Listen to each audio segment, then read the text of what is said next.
बिस्मिल्लाहिर्रहमानिर्रहीम। अस्सलाम वालेकुम व्यूवर्स, वेलकम टू सारा नूरीज़ किचन। तो आज मैं आपके लिए एक बहुत मज़ेदार और बहुत ही टेस्टी डेज़र्ट की रेसिपी लेकर आई हूँ, जो कि है ब्लैक फॉरेस्ट कस्टर्ड ट्राइफल। तो व्यूवर्स, आप इसे ज़रूर ट्राई कीजिएगा, और अगर आप मेरे चैनल पर नए हैं तो मेरे चैनल को सब्सक्राइब कर दें, वीडियो को लाइक और शेयर ज़रूर कर दें। चलिए इसे बनाना स्टार्ट करते हैं।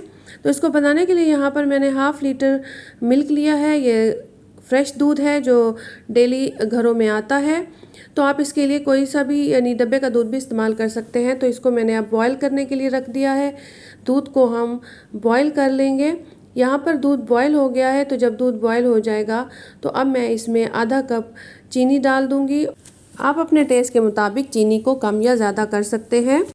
चीनी डालने के बाद अब हम इसे अच्छी तरह से चीनी को मिक्स कर लेंगे कि ये अच्छी तरह से दूध में चीनी डिज़ोल्व हो जाए। तो यहाँ पर चीनी को मैंने अच्छी तरह से दूध में घोल लिया है। तो और आँच को मैंने हल्का कर दिया है। तो जब तक दूध यहाँ पे हल्की आंच पे खड़ा है तो यहाँ कस्टर्ड तैयार कर लेते हैं। मैंने थोड़ा सा दूध बचा लिया था उस दूध में से, तो उसमें मैंने 3 टेबलस्पून वनीला कस्टर्ड के डाल दिए हैं, और 3 टेबलस्पून मैंने इसमें कोको पाउडर के डाल दिए हैं। कोको पाउडर आप किसी भी मार्केट से अच्छी क्वालिटी का ले सकते हैं। तो यहाँ मैंने 3 टेबलस्पून भर के कोको पाउडर के डाल दिए हैं। अब हम इसे दूध में अच्छी तरह से मिक्स कर लेंगे, और उस वक्त तक मिक्स करेंगे जब तक कि इसके जो लम्प्स हैं वो ख़त्म ना हो जाएं, क्योंकि जो कोको पाउडर होता है उसको आप दूध वगैरह में डालें तो उसका जो है वो लम्प्स बन जाते हैं। तो इसके लिए अब मैंने विस्क ले लिए, और इससे मैंने उस वक्त तक इसको मिक्स किया जब तक कि इसके लम्प्स ख़त्म नहीं हो गए। अब यहाँ पे दूध बॉयल हो रहा है, तो इसमें मैंने ये जो कोको पाउडर और कस्टर्ड का मिक्सचर बनाया था वो इसमें डाल दिया है, और डाल के फ़ौरन ही मैंने इसमें विस्क चलाना शुरू कर दिया है, ताकि कस्टर्ड और कोको पाउडर जो है वो इसका दूध में लम्प्स ना बन जाए। हमें इसकी बहुत ज़्यादा क्रीमी और जो है थिक टेक्सचर चाहिए। तो अब हम इसको 2 से 3 मिनट के लिए दरमियानी आंच पर इसको पका लेंगे। और यहाँ पर मैंने इसको जो है वो पका लिया है 2 से 3 मिनट के लिए। अब आप देख सकते हैं कि हमें जो कंसिस्टेंसी चाहिए वो कंसिस्टेंसी अब हमें हासिल हो गई है। ये हमें इतनी ही इसको गाढ़ा रखना है, क्योंकि जब ये हमारा कस्टर्ड ठंडा होगा तो ये मज़ीद गाढ़ा हो जाएगा। अब हम नीचे से आग बंद कर देंगे और इस कस्टर्ड को हम ठंडा होने देंगे। तो जितनी देर में कस्टर्ड ठंडा होता है तो यहाँ हम चॉकलेट गनाश जो है वो उसको तैयार कर लेते हैं।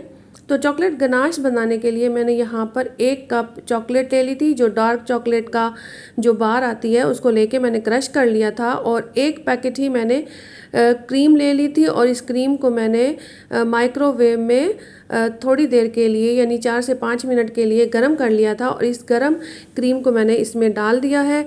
तो इस गर्म क्रीम को डालने से जो चॉकलेट है वो अच्छी तरह से क्रीम के अंदर मेल्ट हो जाएगी, मिक्स हो जाएगी। अब हम इसे अच्छी तरह से मिक्स करेंगे।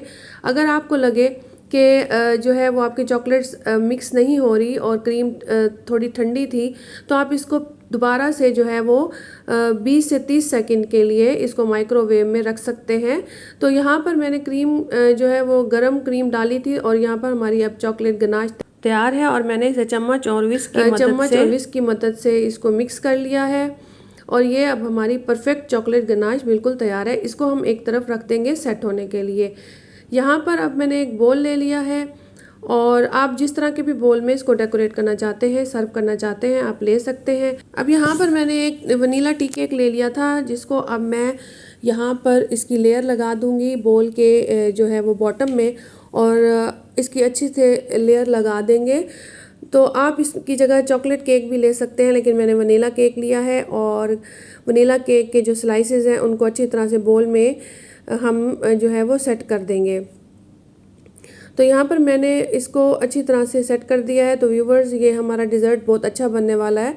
जब आप इसे खाएंगे या आप अपने मेहमानों को खिलाएंगे तो सब आपकी तारीफ़ करें, बना नहीं रहेंगे। तो यहाँ पर अब मैंने आधा कप दूध ले लिया था, और उसको मैंने अच्छी तरह से इस टी केक के ऊपर जो है वो स्प्रेड कर दिया है और टी केक को मॉइस्ट कर लिया है ताकि हमारा जो टी केक है वो सॉफ्ट हो जाए। तो यहाँ पर हमने दूध जो है बहुत एहतियात से डाला है, ज़्यादा दूध नहीं डालना ताकि जो टी केक है वो बिल्कुल ही सॉफ्ट हो जाए। तो अब जो हमने कस्टर्ड बनाया था चॉकलेट कस्टर्ड वो इसके ऊपर डाल देंगे। ये रूम टेम्परेचर पर आ गया था तो अब मैंने उसको इसके ऊपर डाल दिया है। अच्छी सी एक लेयर लगाएंगे जिससे कि सारा हमारा जो टी केक है वो कवर हो जाए। तो इसकी एक लेयर लगाने के बाद अब हम इसको अच्छी तरह से जो है वो सेट कर लेंगे और थोड़ी देर के लिए हम इसको फ्रिज में रख देंगे यानी रेफ्रिजरेटर में रख देंगे ताकि जो इसकी फर्स्ट लेयर है वो ठंडी हो जाए और अच्छी तरह से इसके ऊपर सेट हो जाए। तो अब तकरीबन 15 मिनट के बाद मैंने कस्टर्ड को जो है वो बाहर निकाल लिया है, चॉकलेट कस्टर्ड जो बनाया था, और अब मैं इसके ऊपर चॉकलेट गनाश डालूंगी। चॉकलेट गनाश भी हमारी यहाँ सेट हो चुकी है। देखें इसकी जो कंसिस्टेंसी है वो पहले से थिक हो गई है। तो अब हम इसको इसके ऊपर पोर कर देंगे और इसको अच्छी तरह से इससे कवर कर देंगे। तो आप इस जो डिज़र्ट है इसको जितना ज़्यादा ठंडा करेंगे ये उतना ज़्यादा मज़े का लगेगा और उतना ज़्यादा ये जो है वो सेट होगा। तो अब सारी चॉकलेट गनाश जो है वो इसके ऊपर स्प्रेड करने के बाद इसको फिर से जो है वो हम रेफ्रिजरेटर में रख देंगे। अगर आप चाहें तो इसको ओवरनाइट भी बनाकर फ्रिज में रख सकते हैं। तो जब अगले दिन आप इसको सर्व करेंगे तो ये खाने में बहुत ही मज़े का लगेगा। तो व्यूवर्स यहाँ पर मैंने चॉकलेट गनाश को अच्छी तरह से इसके ऊपर सेट कर लिया है। तो अब इसको सेट करने के बाद अब हम इसकी डेकोरेशन करेंगे। आप किसी भी तरह से इसको इसकी डेकोर कर सकते हैं।